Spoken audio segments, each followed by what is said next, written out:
don't exist. The creation of a Palestinian state is only a means for continuing our struggle against Israel. If the Palestinians and the Arabs deny that they have a Palestinian, why should we be making the Palestinian case and quoting their Palestinian narrative?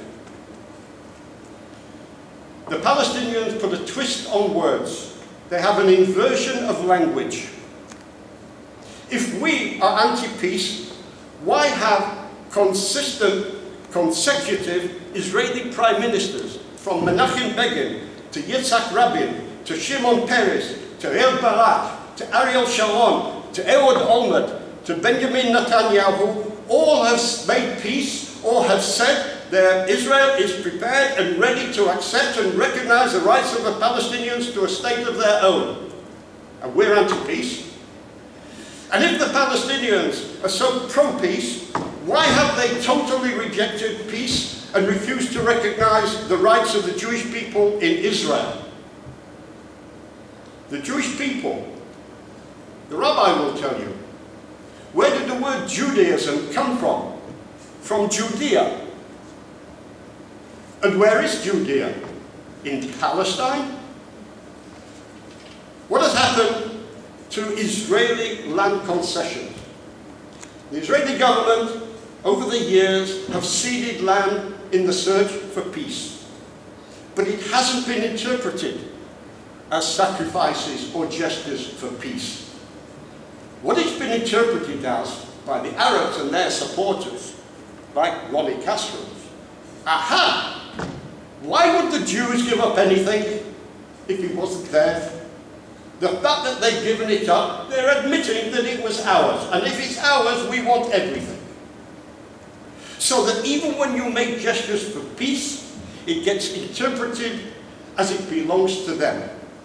And the same applies also to the kind-hearted people who say all you have to do is give them more land and they will give you peace. They interpret what you're saying as you're agreeing with the Palestinian narrative and the pressure is greater on Israel to give even more without getting anything back in return. That's why the kind-hearted people, the utopian dreamers, are acting like the Palestinians' useful idiots. Mahmoud Abbas, the so-called moderate of the Palestinian Authority, has repeatedly said, and I quote, "We will never accept the legitimacy of a Jewish state, not in 1,000 years." How do you negotiate with somebody like that? What is there to negotiate? That he'll accept us in 500 years? 200 years? It's absurd. It's obscene. How do you have peace without recognizing the legitimacy of the other? Peace has become a one-way street. The Palestinians make demands and Israel makes concessions. Peace remains a mirage. Israelis want peace. We don't object to giving them land. To be honest, to get them off our backs. We want a new Middle East. We know Israel can contribute greatly to the benefit of everyone in the region.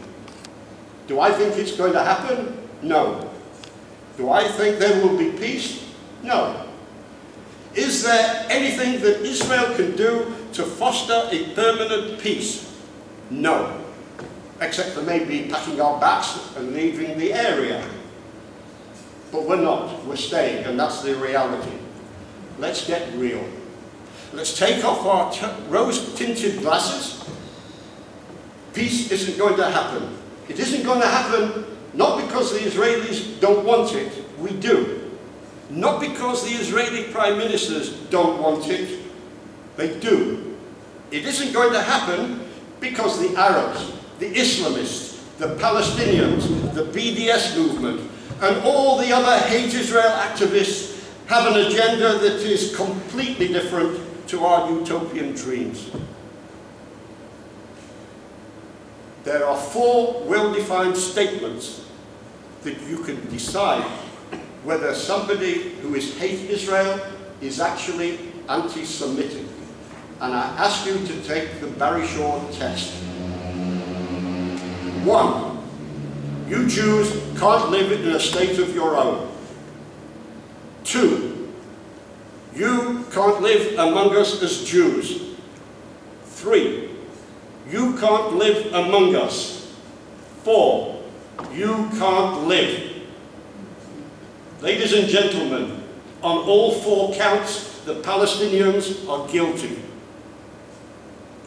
It's time to stop giving credence to their cause. It's time to stop being naive peacemakers, forcing Israel to make even more concessions, and instead become what I call pragmatic realists. It's time to turn attention away from Israel and demand full attention, full concentration, and demand the Palestinians stop their ambition to eliminate the Jewish state. It's time to demand that the Palestinians stop their incitement and get real. Not get Israel, get real.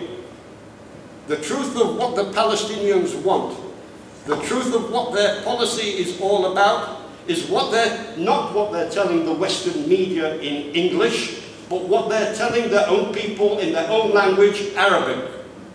What they're telling CNN and the BBC is subterfuge, a deception. It's a message crafted to put pressure on Israel to weaken itself further. The truth is to be found in what their Zionist entity, they say, the truth of what they're trying to tell is what they're saying to their own people, that they are weakening the Zionist entity and they will eventually annihilate it.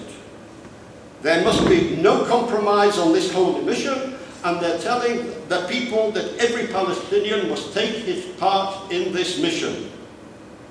Whatever concessions are given to them, whatever land is surrendered, whatever they have received from us or from international aid has emboldened them further. Concessions have become staging posts in which to continue their assault to eradicate the Jewish state.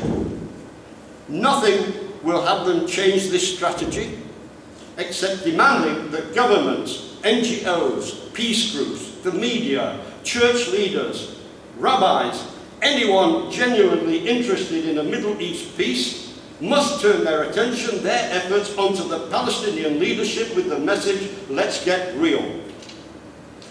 I recently wrote an article which I called Palestinian Hatred and Incitement of the Real Obstacles to Peace. The